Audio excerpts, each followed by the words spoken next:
Hi everyone, welcome to this month's homeschool show and tell video where myself along with a bunch of other homeschool mamas here on YouTube will be sharing our favorite games for learning. You look so beautiful and I'm so lucky to be yours, and you're taking me high. Ain't nobody like you. Before jumping in, I want to give a huge thank you to Abby from Rooted in Rest and Jessica from the Waldock Way for hosting this monthly homeschool show and tell. It's on the second Tuesday of every month, and there's always a playlist with other mamas who are doing the same thing that I'm doing right now. So make sure if you want to see some more ideas for games that you can play with your kids, you click the link in the description box down below and go see all of the other videos that have been done. Today, I technically have 8 games to show you. It's really just 5 because there are 2 of them that are the same. You'll see what I mean in just a second. But I picked my favorite 3, and then I had each of the girls pick their favorite, and we're just going to go through these. So I'm going to start with Bailey's favorite, and she chose this game, Camp.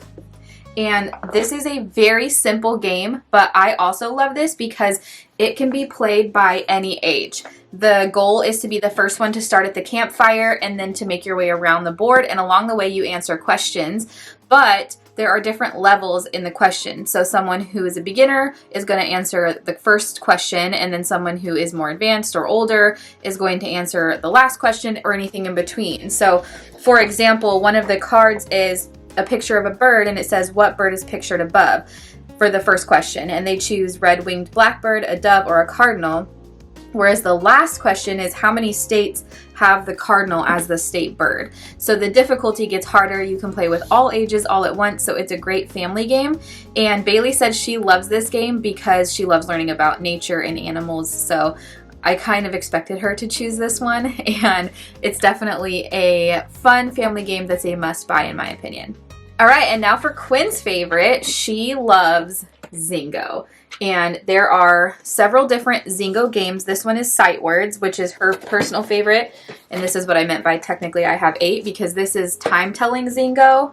And then this is just the original Zingo, which is all just like reading and pictures. And she's really into the sight words now, and she said she picked that as her favorite because it helps teach her how to read words quicker. And she's just all in with learning how to read right now, which is awesome. She's loving it. She can read full Dr. Seuss books. Mostly she needs a little bit of help, but she can read them, and they do that at night with Anthony and as their like bedtime story a lot of the time. So she's really loving that, and she's just getting into telling time and math as well, so we'll be able to use the time telling one a lot more. But the Zingo games, it's so easy. It's very simple. There's not a lot of pieces to it, and as many people as you want could play as long as you have enough cards. So that's definitely another one that you could cater for different topics that you want to teach your kids. Okay, and then now for the 3 that I picked. I would have picked Zingo anyways, and probably Camp, depending on how many I had picked already. But those were the girls' favorites. But the 3 I picked, this one is called Sequence Letters. Sorry if you can't see it. It's kind of like, there we go. The ring light kind of washes it out. But Sequence Letters. There is a sequence game if you've never played it, but it's with cards and it's more of an adult game, and you have to get, I believe it's 5, it might be 4 in a row, but this one, everyone has their own color chip, or the teams. There's 3 different color chips. You can be on teams if you have more than 3 people, or you can each have your own colored chips, and then you get cards that have letters on them. And then on the sequence board there are different things that start with the different letter sounds, so it helps reinforce those initial letter sounds for your kids. And so basically if you have the card with the letter I, for example, and there's ice cream on the board, you can place your chip on the ice cream picture because you have the card with the letter I, and that's what it starts with. So it's a really good way to reinforce starting letter sounds. And again, a game that the whole family can play once your kids get to the age where they kind of know their alphabet sounds or are starting to learn those things. The next ones that I picked, which I'm pretty sure this is going to be in some of the other videos on the playlist, but I had to put them in because we love them and I almost knocked myself out with them. But Bird Bingo and Bug Bingo, these are the 2 we have, and I'm pretty sure there are more. I could be wrong, but these are so great. I mean, obviously everyone knows how to play bingo, but these are great because they are birds and bugs, and it tells you in the little pamphlet that comes with it a description of each. So when you pull each one, you put it on the board and then you read the description about it. So you also learn about birds and bugs or whatever you're doing for that bug bingo game. And so it's really awesome.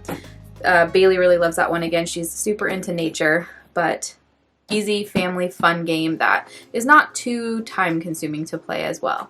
And then the last game that I'm going to show you is called Shut the Box, and it's not like marketed as a learning game. It's actually more of a game marketed towards adults, and there is a version where it's like a 4-player board, but all you do is roll the dice. So I got a 6 and a 3, so I got 9. So I could put down any number that adds up to 9. So I could put down the 9, or I could put down any other combination, 7 and 2 for example, and then you just keep going.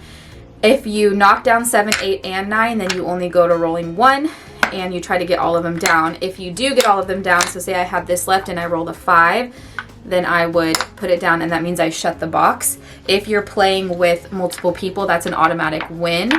If you have any left up, you add up the total, and whoever has the lowest total is the winner. So it's a really easy game. We play it around the campfire whenever we go camping, whenever we have little get-togethers at our house after kind of like birthday parties, when the adults are left and we're just kind of like sitting around chatting, we'll bring it out literally all the time. But the girls play this all the time too, and Quinn has gotten so quick at adding up her numbers. She's 6.5, and she will just grab this and go sit on the couch and just play on her own for like 30 minutes straight and just add up these numbers and see different combinations that she can use to get to the number that she's trying to get to. So that's probably my personal favorite game out of all of these, and I highly recommend that one, not only for kids but for adults as well. It is always requested that we bring this one with us whenever we go to a party.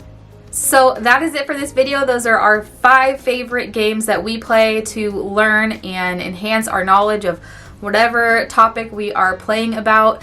If you enjoyed this video, please leave me a comment down below and let me know what your favorite games are, whether they're learning games or just for fun, because we are a game-loving family, so I'm always looking for ideas, and it's a free way to support my channel, and I really, really appreciate it. Thank you again to Abby and Jessica. Don't forget to go check out the other mamas in the playlist who are talking about their favorite games. But for now, remember to stay humble, be kind, and I will see you next time.